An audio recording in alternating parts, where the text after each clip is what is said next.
Hey, welcome to a fresh new episode of the TD News Show and happy Monday to everybody. Guys, how was your weekend? Hope you had a great one. Now, before starting this episode, I want your help. I'm just running out of opening lines for these news episodes. So, let me know your opening lines in the comment section or suggest me some opening lines in the comment section for the next episode of the TD News Show. So, now let's start this episode. We all are seeing that how crazy the whole mining situation is getting thanks to Bitcoin and Ethereum and their crazy price hikes, sometime down, sometime high. But the main story is not Ethereum and Bitcoin's price. The main story is about Apple.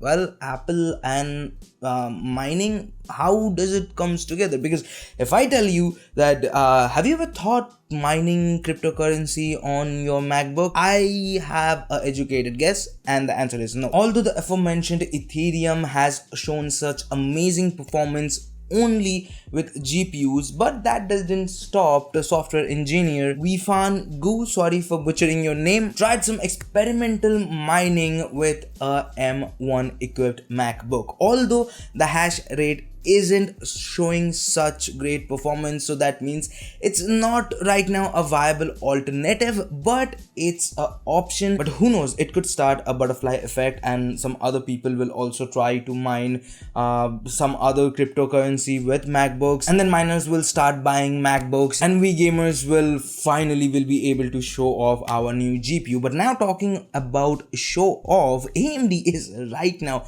showing off their development team. Boy oh boy, they are on fire. First, AMD's Zen 4 micro architecture to support AVX 512. Second, AMD's upcoming Giona architecture expected to cramp up to 96 cores. Third, Samsung is preparing Exynos SoCs with Radeon GPUs for their next generation PCs. But on the other hand, Intel is like, no, we are not gonna improve our whole development team and our development situation.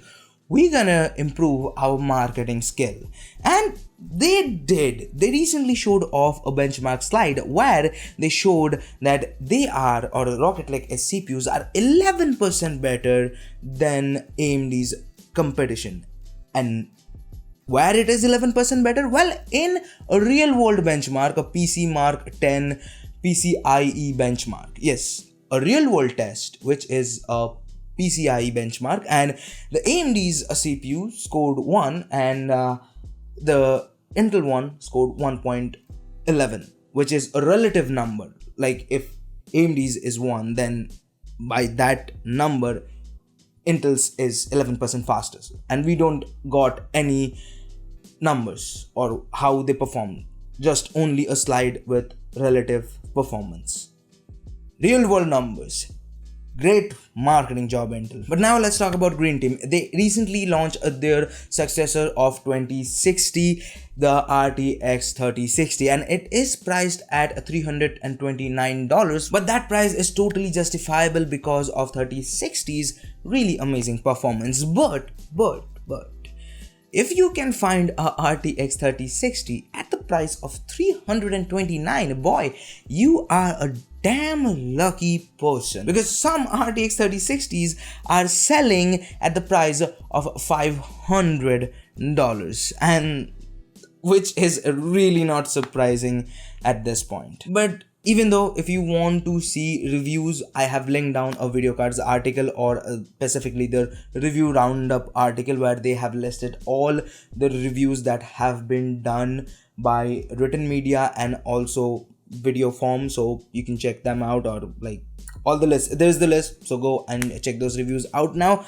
in the topic of Nvidia, some news are indicating that their upcoming mining Pacific GPUs will be based on Turing, not Ampere. So it looks like that Nvidia is on our side, on gamer side, but who knows, future will tell Nvidia's loyalty. But talking about loyalty, I'm not gonna be loyal if I don't give you today's quick news, because this is the time for the quick news. So let's talk about the quick news. Apple subpoenas Valve for streams data on 346 games. Apple training Siri to detect and adapt to users who stuttered using research and podcast catalog. Tesla shut down Model 3 production line for 2 weeks. Aimed chip shortage. Amazon pulls off Amazon's anti-union ads. Twitter teases new feature of groups tipping and super follows. Framework design a modular repairable laptop. CD Projekt Red delays the Cyberpunk 2077 1.2 patch until March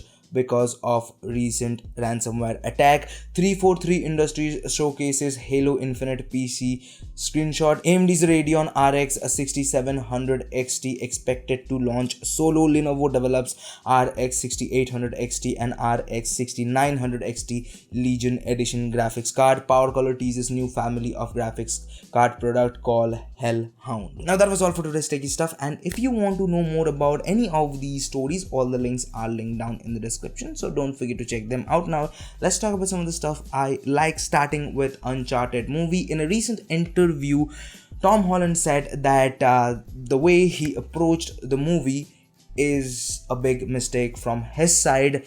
The reason, because in some shots he was more focused that how he was looking at that frame, and he said when looks comes first, acting becomes a second thought, which is obvious. And like, I can understand his emotion. He's a good looking guy, handsome guy, chisel face and all the thing. And also he just came and become a A-list celebrity. The insecurity of looking good or not is a common thing, but again, he admit that it was a mistake, and that's the big thing. Like, that takes a lot of courage, and he's a pretty nice guy, to be honest. He's charming and nice guy, so we will judge that did he made a mistake or not when the movie comes out after seeing the movie. So follow me on Twitter, because I'm gonna see the movie and tell you guys how the movie was. So follow me on Twitter. Now on to the next one, and that is Cobra Kai season 4 started production, and like, I'm happy. Like, I loved the original classic Karate Kid. No offense to Jackie Chan, but your version of Karate Kid wasn't that much good. It wasn't. But then Cobra Kai came on YouTube, and I'm like, oh my god, this is a freaking great show. And then suddenly YouTube stopped making all that series. Like, there are two series, Cobra Kai and the other one was Wayne. These two shows were pretty good, but both of them got cancelled. But then Netflix picked up Cobra Kai, and the season 3 was amazing. I'm not giving you a spoiler, but if you haven't watched the season 3, go ahead, give it a watch. It's really good. I'm just waiting that someone to pick Wayne. It was a crazy good show. It was written by the Deadpool creators, or the people who wrote Deadpool, so it had a lot of Deadpool-esque vibe. Like, it was over the top show, so I really liked it. So please, someone pick Wayne. Like, I really like that show. Now on to the last one. Rick and Morty season 7 is on the works. Now if you haven't watched Rick and Morty, also this is a very amazing and a pretty smart, funny, humoristic show. I don't know that was even a word or not, but the show is pretty good. Like, I really like it. It's a great time. If you haven't watched Rick and Morty, there are thousands and thousands of memes based on Rick and Morty, so you don't know what you are missing out. But talking about missing out, guys, you have to miss out this episode, because this episode is ending. Yes, this is the end of this episode. This episode is ending. So if you like the video, hit the like button. If you don't, leave it a dislike. But remember, you will hurt me. You will hurt me right here. So think about it twice. When you're gonna dislike this video, you're gonna hurt me right here. And if you want to watch more videos, check out this one right here. And if you want to subscribe, well, go ahead and do it by here. And there's Akash. I'll see you guys in the next one. Peace.